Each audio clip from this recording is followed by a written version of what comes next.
bored. I'm so bored.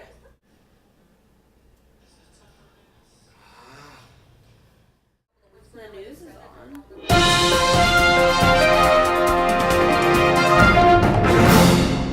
Hello, this is Andrea and Mackenzie. we today are talking about the elasticity of demand. Today we are going to try and interview some of the general public here at Progress Ridge, and we're going to see what they think the elasticity of demand is. Let's go. Hi, we're here with Tori. So Tori, what do you think elasticity of demand means? I'm really not sure. Maybe, like rubber bands? Well, Tori, what if I told you that elasticity of demand is the consumer's reaction to price change? Interesting. Yes. So, you're a consumer. You buy stuff. So, what's something that you buy regularly that you enjoy? Well, I buy coffee here at Ava's a lot. So, how much does a coffee drink cost you? I don't know, $3 or $4. And how often do you come here and get your $3 or $4 coffee drink? I don't know, like every other day. Okay, so what if next week the price of $3 to $4 changed to $7? How often would you come and buy your coffee drink? I don't know. Probably not as often. Maybe like once a week. And what if the price raised to $10? Oh no, I wouldn't buy it. I'd just go somewhere else, like Starbucks. And that, ladies and gentlemen, is the elasticity of demand. I see.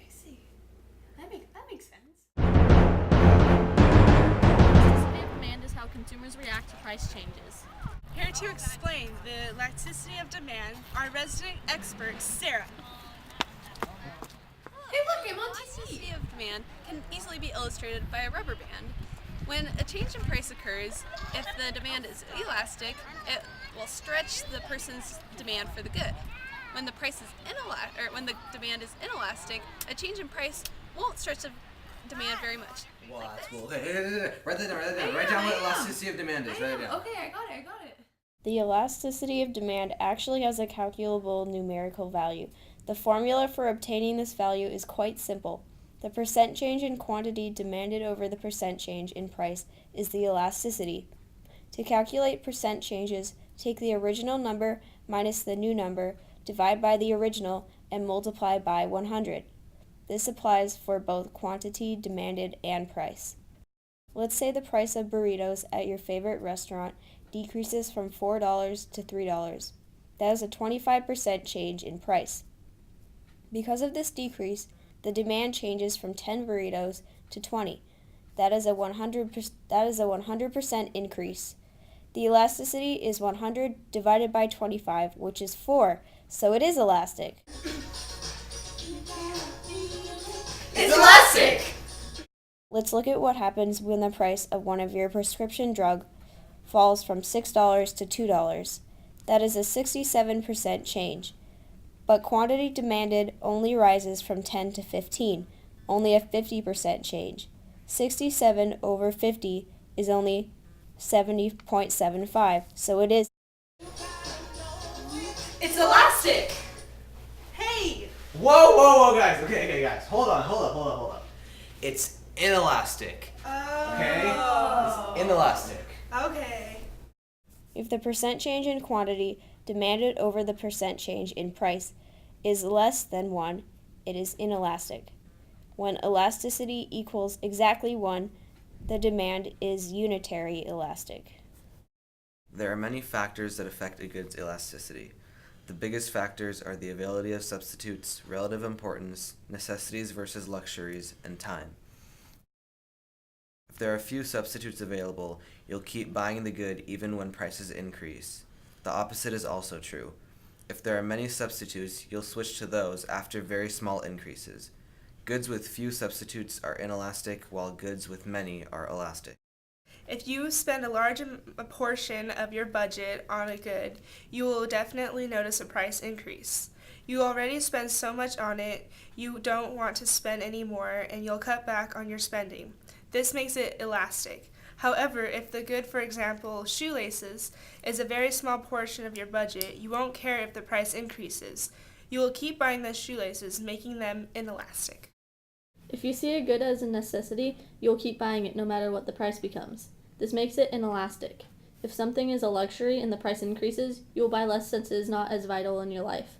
This makes luxuries elastic. People's views on what is a necessity and what's a luxury change from person to person, though. When prices change, consumers need time to react. If a price increases, they will keep buying the good at the higher price until they can find a substitute. This makes demand inelastic in the short term, but elastic in the long term. For example, when gas prices increase, people will keep buying it at the new price. But once they find an alternative method of transportation or a carpool, their demand for gas will decrease, making it elastic in the long run. The trends of price changes and total revenue with respect to elasticity of demand can be modeled with the following arrow diagrams. When a product's demand is inelastic, as the price is lowered, its total revenue rises, and as the price is raised, its total revenue falls. Inelastic demand works a bit differently, however. When demand is inelastic, price and revenue rise and fall together. Elasticity of supply is very similar to elasticity of demand. However, the only factor affecting it is time. Producers cannot quickly change the number of goods they supply if they have already been produced, when the price initially changes. In the short term, supply is inelastic. Over time, though, producers can change how much of a good they produce to more accurately reflect prices. Supply is then elastic in the long term. It's electric!